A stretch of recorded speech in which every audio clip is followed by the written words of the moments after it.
bigyan mo na daw. Ako may nananalaki din lang. Bakit pa eh? Naalala ko! Nakita nga ikaw eh, parang gagawin. Naalala ko! Ikaw sila. Kanina naman ang tinaan. Oh, na-request yung ina. Dalawa na kami. May request dito na habang nagbibilang ng pira, yung mga katalagahan ay yung po dito, ang magpapalitan ng tulayan si Kakawiti ko pa. Makata. Ay, ayun na Ang pala. natawa ng pagkain si Makata. Ayan, habang nagbibilang ng pira, kininta yung 20 sa pagtatanim. Ang tulad kayo ay habulan na isang tulayan ni Madam Romero. Tama ba na kayahan? Ako'y nananalangin ko na kung mapansin ba kayo nakita pa doon sa solo. Inuupuin.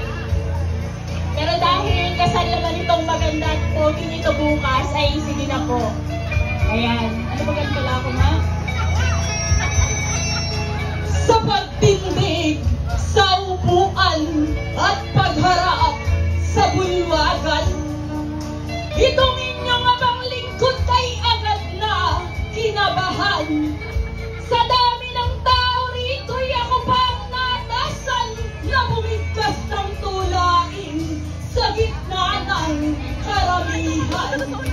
Sa lahat ng naririto ang bati ko ay kudipsing, at sa lahat ng mamamaysan ang bati ko ay gayon din.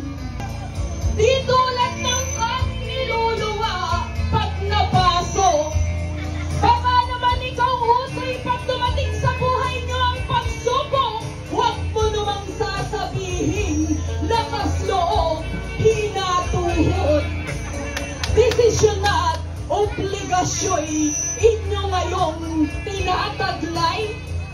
Kung bagay sa marami sa grupo ay hihiwalay. Tatayo ka bilang mauhaligi ng tahanan. Ikaw naman, Madam Sheila, bilang ina na siyang ilaw.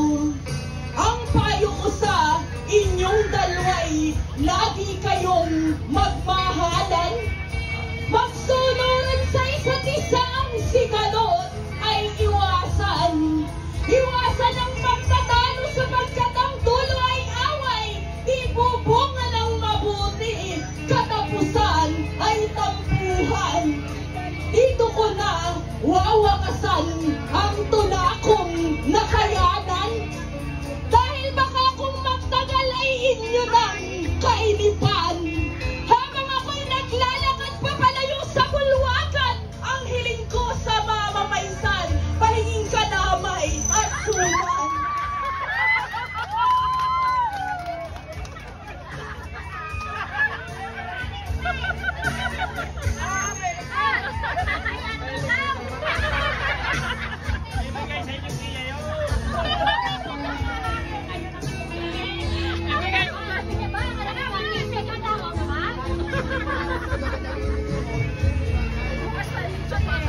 Ang dami tao.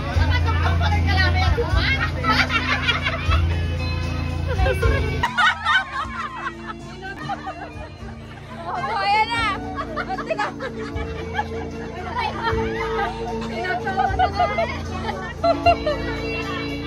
Ang hinihingi ko lamang ay pata at hindi sungay. Pupur daw naman. Sino pa malakas sa loob na mula? Kasi parang Tanda ko kayo? Guys,